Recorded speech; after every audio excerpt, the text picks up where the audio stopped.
My name is Julie. If you are new here, I am a homeschool mom to 4 kids. And on our channel, we just do lifestyle content and just take you throughout our lives.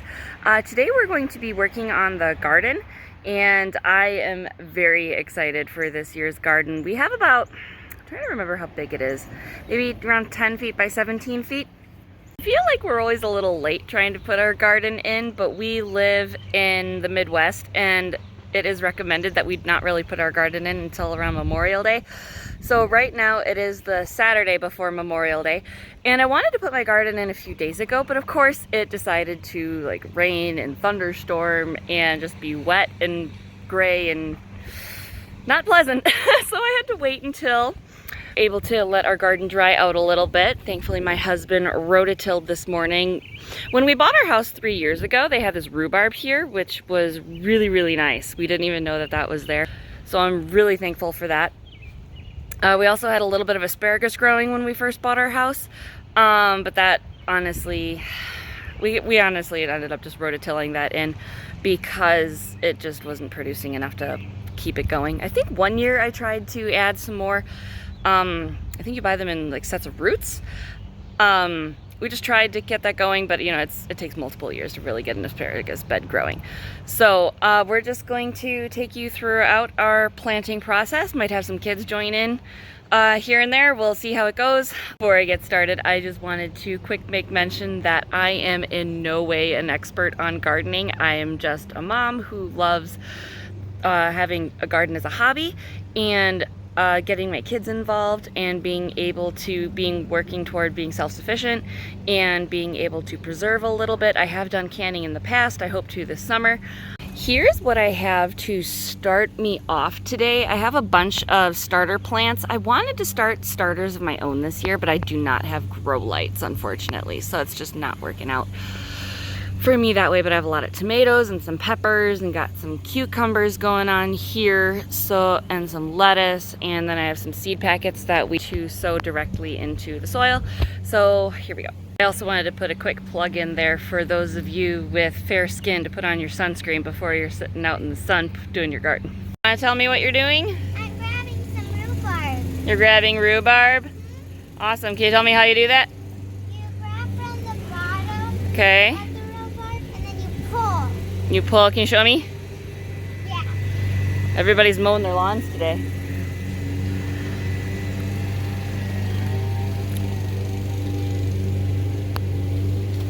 Kind of hard.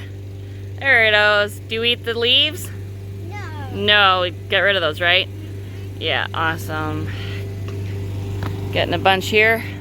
I have to put that in the freezer. I wanted to quick share about some of your tomato plants when you are planting them. This one has gotten like excessively tall, and what you actually can do is when you dig your hole, whoops, falling over, you can bury your plant up to the first set of leaves, which on this one would be all the way up to here. So all of this stem can just be buried into the ground. You do not need to just bury it at the dirt cup line. That's just what I've been told and what I've always done. I don't exactly know the reason why. If you know the reason why, you should put it in the comment section down below and let me know so that I can know for next year to explain why I do what I do. And while you're at it, hit that subscribe and that like button. That would be great.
We had some extra stuff happen this afternoon that threw off the gardening a little bit.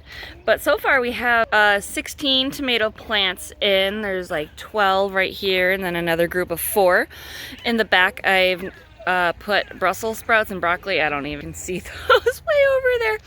But I'm going to be working on putting in some rows of beans, and then we're going to have to plant the rest of the potted plants that we already have set out. Yeah, just squeeze the bottom. Do you have a nerd bag of this? No, not really. I have like topsoil. Take it out of the container. You think that's enough? Okay, yeah, now just let it go out. Okay. And then you can put it in the hole. Take out the little tag that was on there. Okay, and then just pour dirt around it. And break up the clumps a little bit. You don't want it like that. That won't be good. Nope. There's a bunch of dirt under you, Audrey. That's like all the dirt that we pulled up.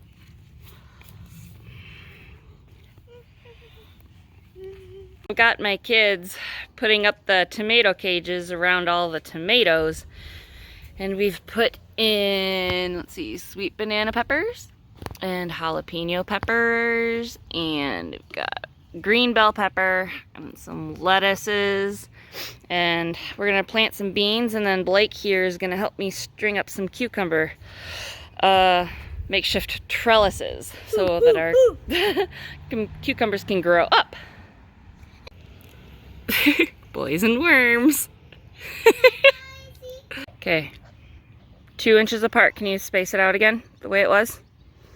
So like right there, and then keep going. Can I have one? Like that? Don't sit on my plant, Audrey. Like here? Yeah, don't push it into the dirt because we're gonna cover them.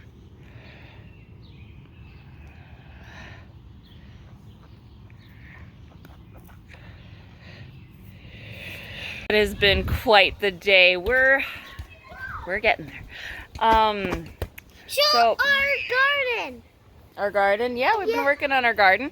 So Show earlier, a couple weeks ago, the kids all started beans that in like a little cup, and unfortunately Blake's broke, so he has restarted his. But we put in Audrey's and Brooklyn's, and yeah, if you know anything, yeah, if you know anything about pole beans, let me know because if I'm doing it right, I know they need something to climb.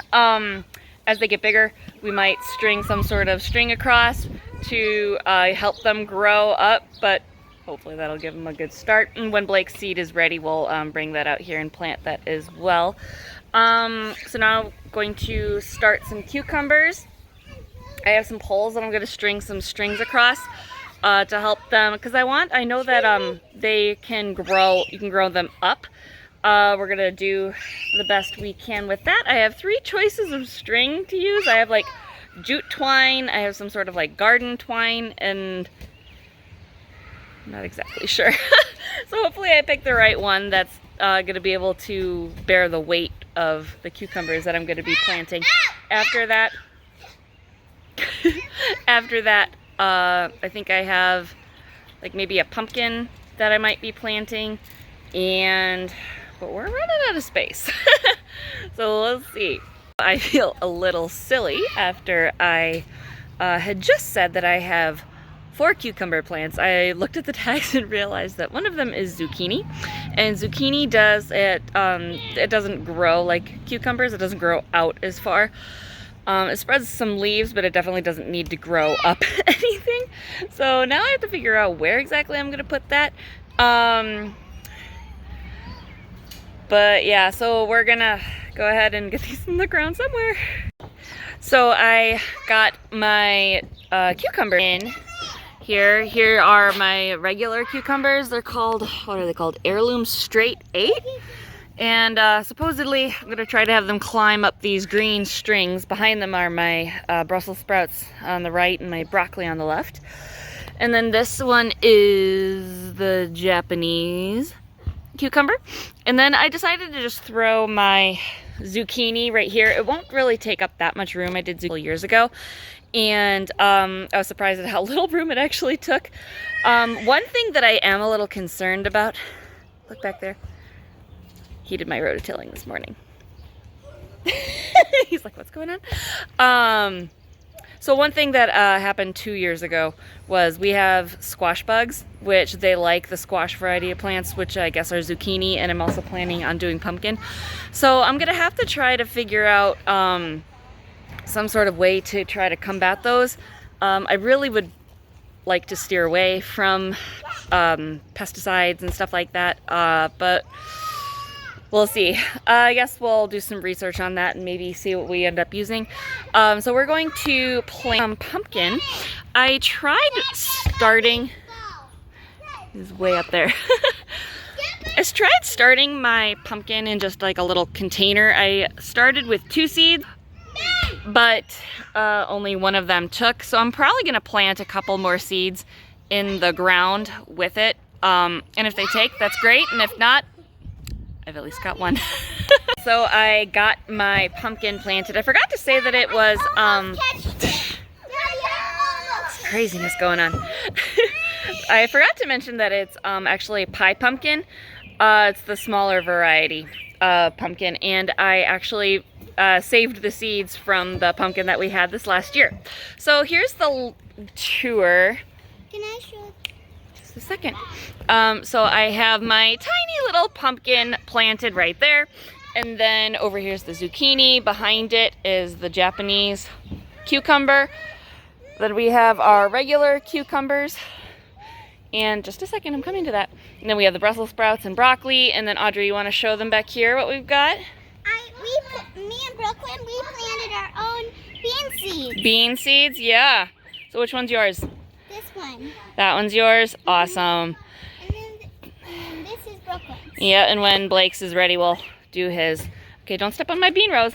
Over here, there's nothing there yet, but you can maybe kind of see where I planted some rows of beans. And then got my lettuce and peppers, giant rhubarb in the middle. And then we have our 16 tomato plants.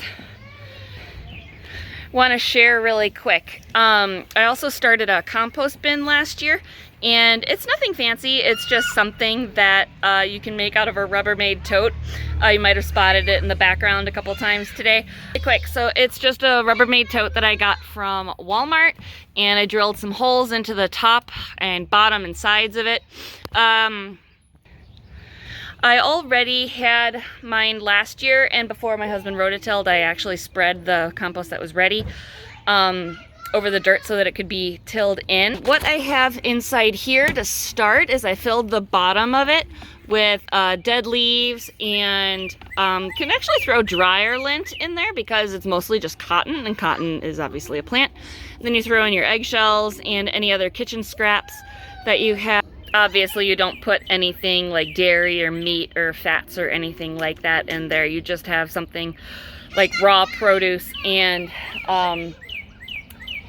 you can easily look it up online for what balance you're supposed to have between, like I think they call it like brown compost and green compost. So yeah, and then I just come out here and I throw my stuff in when my bowl on my kitchen sink counter is full, and I turn it once a week, and it made really good compost. So if you want, I can give you an update on that throughout the year as that goes on. And so thank you for joining us today, and hit that like, hit that subscribe, and leave a comment down below. Bye.